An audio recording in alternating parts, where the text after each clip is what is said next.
अस्सलाम वालेकुम मेरे समझदार पाकिस्तानियों, मेरा नाम रेहान तारिक है और आप मेरा यूट्यूब चैनल और फेसबुक पेज देख रहे हैं। करोड़ दरूद आका दो जहां नबी मेहरबान मोहम्मद मुस्तफ़ा सल्लल्लाहु अलैहि वसल्लम पर। इस दुआ और इस उम्मीद के साथ इस व्लॉग का आगाज करते हैं कि अल्लाह रब्बुल इज्जत इस मुल्क के फैसला साजों के दिलों में समझदार पाकिस्तानियों के लिए नरमी पैदा कर दे। Chief of the army staff general Asim Munir की मौजूदगी में इंतहाई अहम इजलास और हंगामी इजलास हुआ।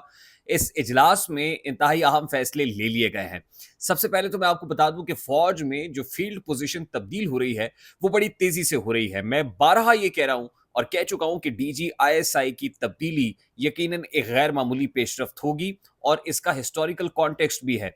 डीजी आईएसआई की पोजीशन ही एक ऐसी क्रूशल पोजीशन होती है जिसका ताल्लुक मुल्क में होने वाली सियासी तब्दीलियों के साथ भी होता है। अगस्त बड़ा अहम बताया जा रहा है और अगस्त आने में भी अब सिर्फ 2 से 3 महीने रह गए हैं। इन 2 से 3 महीनों के अंदर बड़ी क्रूशल जो अपॉइंटमेंट्स हैं फौज के अंदर वो होनी है। बताया जा रहा है कि ब्रिगेडियर अजहर नवीद हैं, उनको तरक्की मिलने वाली है मेजर जनरल के ओहदे पर। फिर मेजर जनरल फैसल नसीर हैं जो आईएसआई के इंटरनल विंग के सरबराह हैं, उसको लीड करते हैं। उनकी भी प्रमोशन होने जा रही है और जाहिर है इन प्रमोशंस के साथ अहम पोस्टिंग्स भी होती हैं और ये बड़ी अहम पोजीशंस है। खास तौर पे आईएसआई का इंटरनल विंग हो या जिसको पॉलिटिकल विंग कहते हैं, जो जुल्फकार अली भुट्टो की दौरे हुकूमत के अंदर कायम किया गया था और आज तक मौजूद है। पॉलिटिकल मनोवरिंग के लिए भी इस्तेमाल होता है, सियासी जोड़ तोड़ के लिए भी इस्तेमाल होता है। आज तक ये सिलसिला अपनी जगह पर है।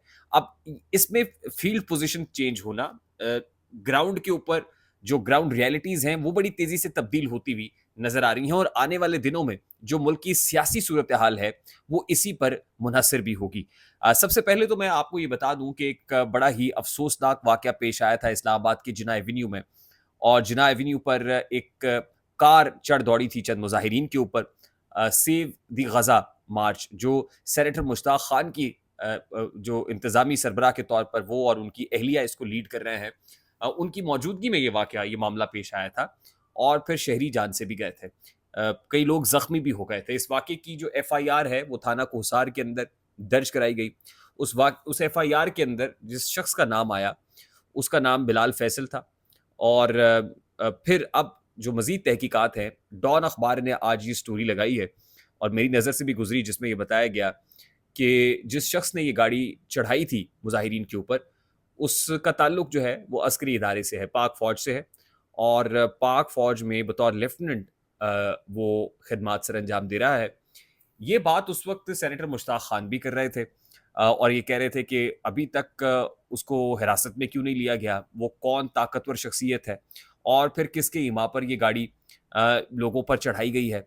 मैं आपको ये भी बता दूं कि सेव दी गजा मार्च के अंदर जिस तरह के नारे, जिस तरह की बातें हुई, इवन बच्चों की तरफ से सेनेटर मुश्ताक खान के बच्चे और उनकी अहलिया के हवाले से भी उन पर भी जो अगेंस्ट कार्रवाई की गई, वो डायरेक्टली फौज की बात होती है, एस्टैब्लिशमेंट की बात होती है, अस्करी इदारे की बात होती है। तो इसको इस कॉन्टेक्स्ट में भी देखा गया कि जिना एवेन्यू में रात की तारीकी में जो गाड़ी दौड़ाई गई ये कोई अटेम्प्ट थी और अटेम्प्ट ऑफ द असैसिनेशन थी, जिसके नतीजे में लोग जान की बाजी भी हार गए। अब ये पता चला कि उसका ताल्लुक क्योंकि अस्करी इदारे से है बतौर लेफ्टिनेंट और एक ब्रिगेडियर साहब के जो साहबजादे हैं वो बताए जा रहे हैं। अच्छा, थाना कोसार में जो एफआईआर का इंदराज हुआ उसके बाद जो इम्पोर्टेंट खबर है वो ये है कि उनकी जो कस्टडी है वो पुलिस से लेके उनको मिलिट्री कस्टडी में दे दिया गया है, यानी अब वो फौजी हिरासत में है। इंटरेस्टिंग स्टोरी ये है कि इस सारे मामले को कंट्रोवर्शियल डोमेन में लाने की भी कोशिश की गई। पर्टिकुलरली एक खास सेगमेंट की तरफ से ये भी कहा गया, मैं यकीनन इस चीज़ को कंडेम भी करता हूँ कि कड़ियाँ ज़रूर मिलाएं लेकिन उसमें जो फेक न्यूज़ का एलिमेंट है वो नहीं होना चाहिए, या किसी के ऊपर इतना बड़ा इल्ज़ाम लगाने से पहले उसको काउंटर चेक कर लेना चाहिए। क्योंकि एक साहब की तरफ से सोशल मीडिया पे एक ट्वीट की गई, आदिल राजा जो इस वक्त बरतानिया में है, उन्होंने कहा कि ये आप पता कराएं जनाब, डीजी आईएसआई यानी आईएसआई के सरबराह जनरल नदीम अंजुम के साहबजादे ने ये अटेम्प्ट की। अब देखिए, सबसे पहले तो जहन मानता नहीं है कि डीजी आईएसआई साहबजादा वो खुद आके इतने हाई प्रोफाइल पर्सनालिटी के इस्लामाबाद के अंदर इस तरह की अटेम्प्ट कर दे। हाँ, ये ज़रूर पता चल गया अब कि वो अस्करी इदारे से था और ज़ाहिर है एक मोतबर जरीदे के अंदर ये स्टोरी छपी है और फिर उसकी मिलिट्री कस्टडी दे दी गई। लेकिन इसको कंट्रोवर्शियल डोमेन में ये कहकर लाने की कोशिश की गई कि डीजीआईएसआई के साहबजादे हैं और ये जो है वो एक सोची समझी जो है वो एक प्लानिंग के तहत ये मामला हुआ है।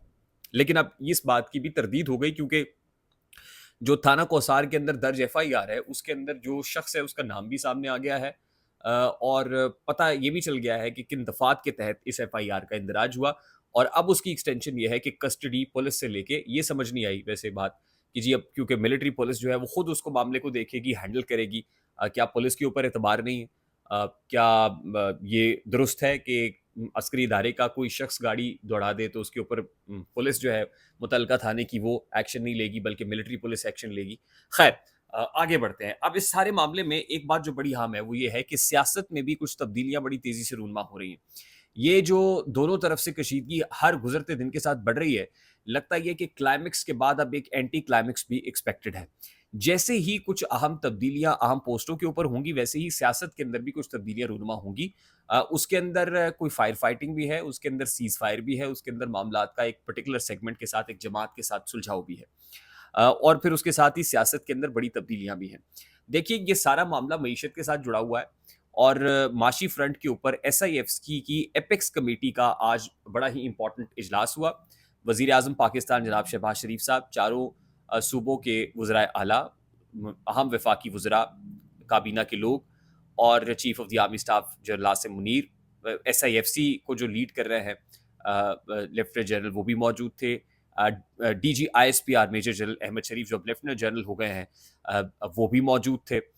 تو یعنی جو عسکری قیادت ہے وہ بھی موجود تھی، سیاسی لوگ بھی موجود تھے، تمام تر پولیٹیکل سٹیک ہولڈرز بھی موجود تھے. تو ایس آئی ایف سی کے پلیٹ فارم سے کیا ہو رہا ہے اور کیا ایکسپیکٹڈ ہے، بتایا گیا اب موجود لوگوں کو کہ کشکول جو وزیر اعظم نے خطاب کیا وہ یہ کہ کشکول توڑ دیا گیا ہے. اور ایک بار پھر ری ایٹریٹ کیا انہوں نے، پہلے بھی کیونکہ کہہ چکے ہیں کہ یہ انیشیٹو پاک فوج کا انیشیٹو ہے، chief of the army staff general Asim Munir کا لیا گیا انیشیٹو ہے، اور ان کی قیادت میں ہم آگے بڑھ رہے ہیں. وزیر اعظم پاکستان یہ کہہ رہے ہیں. اور دوسری طرف پاکستان تحریک انصاف اس کو تنقید کا نشانہ بھی بنا رہی ہے سوشل میڈیا کے اوپر، کیونکہ اگلا ہدف لگتا ہی ہے کہ ایس آئی ایف سی، اور یہ سوال اٹھایا جا رہا ہے کہ ایس آئی ایف سی کے اس پلیٹ فارم پر اب تک کتنی انویسٹمنٹس آئی ہیں بتایا جائے. اور پھر یہ کچھ میمز بھی شیئر کی جا رہی ہیں، ویڈیوز شیئر کی جا رہی ہیں کہ بالکل ایسی ہی ہے کہ جیسے آپ 35 لاکھ روپیہ، ایک انڈین مووی ہے اس کا کلپ شیئر کیا جا رہا ہے، بتایا گیا 35 لاکھ آیا، کہا وہ 35 لاکھ کہاں گیا، وہ قرض میں دے دیا. تو نقصان کتنا ہے؟ 36 لاکھ ہے. 36 کیوں ہے؟ وہ 35 لاکھ لینے کے لیے 1 لاکھ مزید لگانا پڑا، اس لیے 36 لاکھ ہے. یہ نہیں کھایا پیا کچھ نہیں، گلاس توڑا بارہ نے. اب پریشر بہت زیادہ ہے، کیونکہ سوچا تو یہی گیا تھا نا کہ جس وقتی استحکام کے لیے، معاشی استحکام، جس وقتی ایٹ لیسٹ معیشت کو سٹیبلائز کیا جائے گا، اس کے بعد سیاسی عناصر سے یا پولیٹیکل اپوننٹ سے نمٹ لیا جائے گا. اب یہ جو استحکام ہے، معاشی استحکام، یہ بھی ایک بہت بڑا چیلنج بنا ہوا ہے. سعودی عرب کا کولڈ شولڈر، اس کے بعد ابو دھابی، یو اے ای، $10 ارب کی کمٹمنٹ، آتے کتنے ہیں پتہ نہیں. اس کے بعد 5 سے 7 جون کو وزیر اعظم نے چائنا جانا ہے. لیکن ممکنہ طور پر بہت بڑی بڑی تبدیلیاں اب انتخابات کی راہ ہموار کریں گی، اور لگتا یہ ہے کہ الٹیمیٹلی استحکام کے لیے، اسٹیبلٹی کے لیے آپ کو پھر سے بیٹھ کے کوئی بڑی چیز، مطلب انتخاب نہیں ہے تو کم از کم آن بورڈ میز پہ آ کے بات چیت، کانفیڈنس میں لینا اور بتانا کہ مینڈیٹ کیسے واپس کیا جائے گا، اس کے لیے یقین دہانی کرانا، سیٹسفائی کرنا دوسرے فریق کو، لگتا یوں ہے کہ یہ ناگزیر ہو گیا ہے. آئی ہوپ میری بات آپ تک پہنچی ہوگی. اگر پہنچ جائے تو ویڈیو کو لائک اور شیئر کرنا مت بھولیے گا. چینل پہ نئے تو چینل کو سبسکرائب کر لیجیے گا، بیل آئیکن ضرور دبائیے گا. مجھے ریحان طارق کو اجازت دیجیے، اپنا بہت سارا خیال رکھیے گا. السلام علیکم.